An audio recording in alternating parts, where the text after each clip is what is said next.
Okey kak. Ni saya tak buka, tak pergi test lalu kereta ala-ala dah buka lah awak am.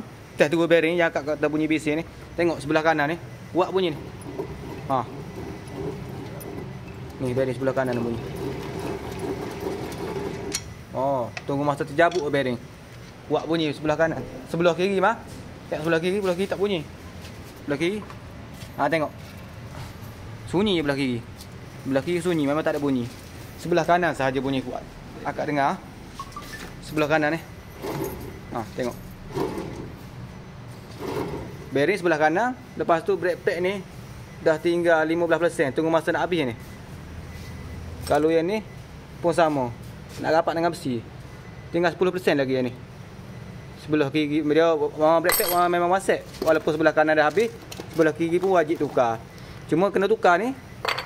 Ni asal brake pad ni. Dia tebang macam ni. Kalau dia ni dah tunggu nak masa nak kena besi ni. Jadi wajibnya tukar bearing sebelah kanan dengan brake pad.